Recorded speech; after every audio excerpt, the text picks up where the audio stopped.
네, 안녕하세요. 오늘 강의를 맡게 된 전안나라고 합니다. 오늘 강의의 주제는 심장 그리고 혈관이에요. 심장과 혈관 질환을 가진 분들이 점점 많아지고 있는 추세고, 그리고 심장과 혈관 관리가 모든 병의 관리의 첫 번째라고 생각을 하기 때문에 저는 심장과 혈관 관리에 대해서 이야기를 해보려고 합니다. 제가 몇 가지 자료를 좀 준비를 해봤는데요. 전 세계 사망 원인 순위를 쭉 나타낸 표예요.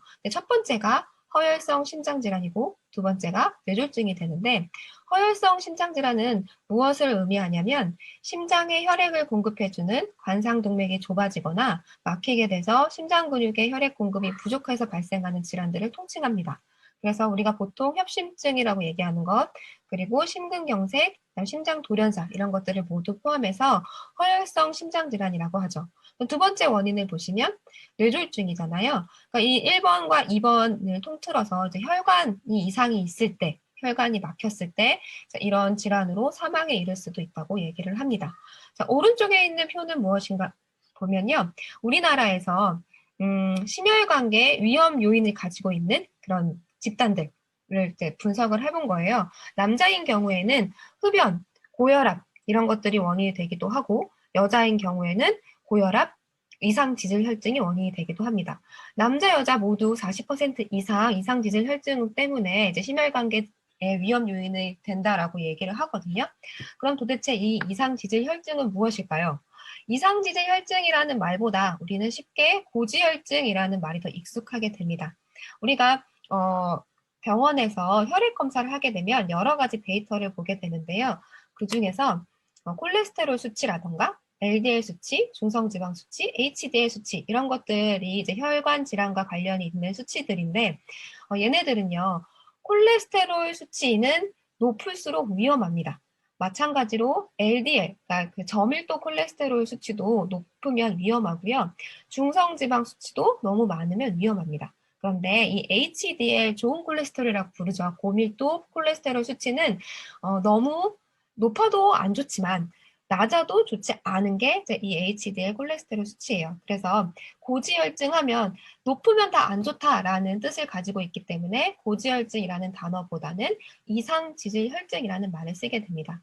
이 수치들은요, 뭐 외울 필요는 없는데요. 그냥 한번 제가 정리를 해봤어요. 그래서 보시면 총 콜레스테롤 수치는 200 미만일 때가 정상 범위, 그러니까 적당하다라고 보시면 되고요. 이게 230이 넘으면 위험한 거죠. 질병이 되는 겁니다. LDL 콜레스테롤 수치도 마찬가지로 100 미만인 경우 그게 좋은 수치가 되고요. 150 이상인 경우 질병이 된다고 보시면 돼요. 중성지방 수치도 150 미만이 안전한 거고요. 건강한 거고 200 이상이 넘어가면 이건 질병이라고 볼 수 있는 거죠. 근데 HDL 콜레스테롤 수치는요, 40 미만으로 떨어지면 안 되는 거고요. 60 정도가 유지가 되시면 좋습니다. 여성의 경우에는 너무 높아도 안 좋다고 하지만 어쨌든 HDL 수치는 60에서 80 이상 정도 되는 게 좋다라고 알려져 있죠. 그래서 이상 지질 혈증들은 이런 콜레스테롤 수치가 정상 범위보다 높거나 낮은 경우를 얘기를 하거든요. 그런데 이 이상 지질 혈증은 단독으로 질병을 가지고 있는 경우보다는 당뇨병이나 고혈압이나 이런 것과 함께 가지고 있는 경우가 많아요. 우리가 당뇨라고 얘기를 하면 피의 당이 혈당이 높아서 피가 끈적거리는 경우를 얘기를 하잖아요. 근데 이상 지질 혈증도 지방질이 많아서 피가 끈적거리거나 염증 반응이 많이 일어난다고 보시면 됩니다. 자, 오른쪽에 있는 그림은 뭐냐면요. 우리가 이 혈관이거든요. 혈관도 겉부분이 있고 안부분이 있어요. 그래서 안부분을 이제 내피세포라고 얘기를 하는데, 이 내피세포 안쪽으로 혈액들이 지나가는 길이 되겠죠. 근데 혈액에는 이제 적혈구 같은 것들도 지나가지만 염증하고 관련된 애들도 있어요. 그런데 LDL, 아까 얘기했던 저밀도 콜레스테롤이 산화가 일어나면, 그러니까 활성산소에 의해서 산화가 되면 염증을 일으키게 됩니다. 이 혈관 염증을 일으키게 되면 혈관이 좁아지게 되고 이런 침착물들이 이렇게 축적이 되게 되는데, 축적되다 못해 혈관이 터져버리게 되면 그게 바로 혈전이 되면서 얘네가 심근경색이나 뇌졸중을 일으키는 원인이 되기도 합니다. 자, 그래서 이렇게 혈관이 막히게 되면요. 특히 이제 심장으로 가는, 심장의 혈액과 영양분을 공급해주는 이 관상동맥이 막히게 되면 심장의 근육이 죽습니다. 이제 괴사가 되는 거죠. 한마디로 얘기하면 썩는다고 보시면 돼요. 이 근육이 죽어서 심장이 제대로 뛰지 못하는 게 심근경색이죠. 그리고 뇌로 올라가는 혈관이 마찬가지로 막히게 되면 그게 뇌졸중이 되는 거고, 그게 얼마나 진행되느냐에 따라서 후유증이 남게 되는데, 우리가 흔히 얘기하는 중풍이 바로 그 뇌졸중에 의한 후유증이라고 보시면 됩니다.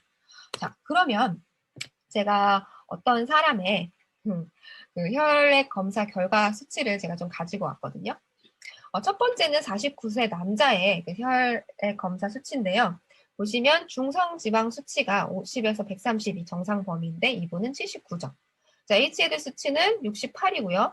LDL 수치는 126이고, 요 네 가지 정도를 보시면 됩니다. 보통 총 콜레스테롤 수치는요, 이걸 다 더하면 되기 때문에 혈액 검사를 잘 하지 않습니다. 그래서 이 수치를 보면 지금 다 정상 범위 안에 들어가 있죠. 그죠? 이분은 건강한 걸까요? 건강하지 않은 걸까요? 정상 범위 안에 있으니까 건강하시죠. 특히 이제 다른 데이터는 제가 여기에 크기가 안 맞아서 못 집어넣었지만 혈압도 정상이셨고 혈당도 정상이셨어요. 체중도 체중이 과체중이 아니셨거든요. 정상 범위의 체중을 가지셨는데 그 다음에 이제 51세 남자, 이것도 봅시다. 51세 남자 HDL 수치는 참고치가 60 이상이어야 되는데 검사 결과 53.6이었죠. 그죠? 자, 그리고 LDL 수치는 여기 보시면 오른쪽에 권장이 130 이하고요. 경계 수치가 130에서 159고 우리가 높다, 이제 고지혈증이다라고 얘기하는 수치는 이제 160 이상이거든요. 근데 이분은 144.4였어요. 그죠? 이 경계에 들어가는 수치였죠. 그리고 중성지방 수치는 150 미만이 좋다고 했는데 150 미만이자 지금 145예요. 그다음에 콜레스테롤 수치는 200 미만이 좋은데 227로 약간 높죠. 이런 수치 결과를 봤을 때 우리는 이분에게 고지혈증입니다. 이상지질 혈증입니다. 이렇게 판단하지 않습니다. 그죠? 왜냐하면 다 참고치보다 다 아랫범위, 대부분 아랫범위고 조금 올라갔기 때문이죠. 내가 이런 혈액 검사를 해서 결과를 받는다고 해도 저도 나 건강한 것 같은데? 라고 생각을 할 거예요. 그런데 이 두 가지의 결과는요. 한 사람의 데이터고요. 한 사람이 2005년 7월과 2년 뒤인 2007년 7월에 검사한 결과입니다. 자, 지금으로부터 한 15년, 5, 6년 전이잖아요. 이분은 2019년 3월에 급성 심근경색으로 119를 타게 됩니다. 그래서 119를 타고 나서 스텐트를 2개를 받고요. 그 다음에 심장 근육이 많이 괴사된 부분이 많으니까 조심하라는 의사의 판정을 받습니다.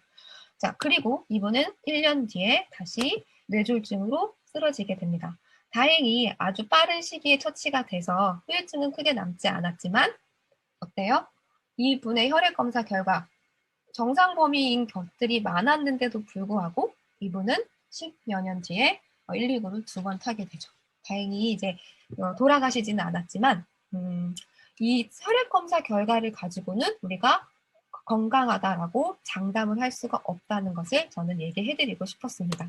자, 그러면 우리가 반건강이라는 표현을 쓰거든요.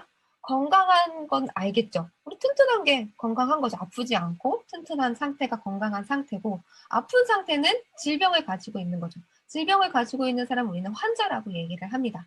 그러면 아프지 않은, 환자가 아닌, 우리가 병원에 입원해 있지 않고 약을 먹지 않는 사람들은 모두 건강한 걸까요? 제가 이 하나의 사진을 올려놨는데요. 이 사진은 뭐냐면 물컵에 물이 가득 들어있는 상태입니다. 아직 물이 쏟아지진 않았죠. 근데 여기에 물을 한 방울 떨어뜨리면 어떻게 될까요? 한 방울 떨어뜨리게 되면 바로 물이 넘치게 되겠죠. 그러니까 우리가 어떤 증상이 나타나지는 않지만 우리가 건강하다라고 얘기할 수 없는 상태, 그 상태를 반건강이라고 얘기를 합니다. 앞에 나와 있었던 그런 혈액 검사의 수치들, 그 수치들을 가지고 우리는 정상 범위가 아니니까, 정상 범위니까 우리는 아프지 않은 거야, 환자가 아니야 라고 말하지만 정말 건강한 상태는 아니었던 거죠. 그렇죠? 자, 그러면 이분은 어떻게 했을까요? 그렇게 2019년, 2020년에 119를 2번 타신 분은요. 앞에 보시면 반건강 상태였다는 걸 알 수가 있죠. 이 반건강 상태에서 건강 상태로 가려면 어떻게 해줘야 돼요? 영양으로 우리는 얘를 컨트롤할 수가 있습니다. 그때 이제 건강한 사람이 건강을 유지하려면 그냥 골고루 맛있는 음식을 먹어주시면 돼요. 하지만 반건강이신 분이 건강한 상태로 돌아가려면 일반 음식으로는 쉽지 않기 때문에 몸에 필요한 그런 그 영양소들을 찾아서 섭취를 해주셔야 됩니다. 그래서 아까 그분은 어떻게 했냐면요. 처음에 2019년도에 심근경색으로 쓰러지셨을 때는 오메가3를 엄청 많이 과량으로 드셨어요. 그러니까 이거는 본인이 스스로 공부하시고 오메가3를 많이 먹으면 혈전이 용해되는데 혈행 개선에 도움이 되겠다 싶어서 보통 이제 권장량보다 한 10배 정도 더 드셨다고 합니다. 그러니까 한 2000mg 정도 드셨거든요. 그랬더니 이게 지금 2019년 12월 결과예요. 근데 뭐냐면 2019년 3월에 심근경색으로 쓰러지셨다고 했잖아요. 근데 12월에 보시면 HDL 수치 60 이상이 정상인데 67로 올라왔고요. 그다음에 그 중성지방 트리글리세이드라는 건 중성지방이거든요. 이 중성지방 수치가 73으로 떨어졌고, 그죠? LDL 수치도 115 정도가 됩니다. 그런데도 불구하고 이분은 그 다음에 4월에 다시 이제 뇌졸중으로 쓰러지셨다고 했잖아요. 그러니까 어떤 한 사람이 심장에 있는 혈관이 막혔다는 거는요. 전신에 있는 혈관들도 심장에 있는 혈관처럼 그런 혈전이 많이 쌓여있는 상태라고 볼 수가 있어요. 그래서 혈전 용해제 약을 드시고 오메가3를 많이 드셔도 그런 혈전들이 돌아다니다가 다시 뇌혈관을 막을 수도 있는 거죠. 그죠? 그래서 2020년 4월에 다시 뇌졸중으로 쓰러지고 나서 그분은 이제 자기가 먹어야 되는 그런 영양소를 좀 바꿨어요. 그러니까 그때는 그 쓰러지기 전에는 뇌졸중으로 쓰러지기 전에는 오메가3를 과량으로 먹었다면 그 이후에는 오메가3를 정량대로 섭취를 하시고 항산화 영양소를 많이 늘리게 됩니다. 뭐 셀레늄과 같은 미네랄, 그 다음에 비타민 C, 비타민 A, 비타민 E와 같은 항산화 비타민, 그죠? 그리고 코큐텐과 같은 조효소까지 이런 것들을 이제 조금 더 추가해서 드시고 나서는요, 중성지방 수치가 48로 확 떨어지셨죠. 그리고 HDL 수치도 67이었는데 어떻게 됐어요? 90으로 올라갔죠. 그리고 LDL 수치도 115에서 84로 많이 떨어지게 됩니다. 그러니까 어떻게 하면 우리가 건강한 삶을 살 수 있을까 고민을 많이 하시고 생각을 많이 하시잖아요. 그러니까 우리는 어쩔 수 없이 운동 필요합니다. 그죠? 근데 입으로 들어가는 음식이 제대로 되지 않는 음식이라면 혹은 내가 필요한 걸 먹어주지 않는다면 반건강인 상태에서 다시 질병인 상태, 환자로 돌아갈 수밖에 없습니다.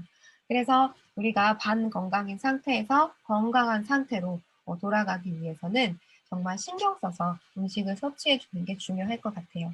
저는 오늘 뭐 여러 가지 어려운 강의를 하려고 여러분을 본 게 아니라 그냥 이 하나의 사례를 알려드리기 위해서 이렇게 여러분과 만났습니다. 다음번에는 기회가 된다면 더 좋은 강의로 찾아뵙도록 하겠습니다. 감사합니다.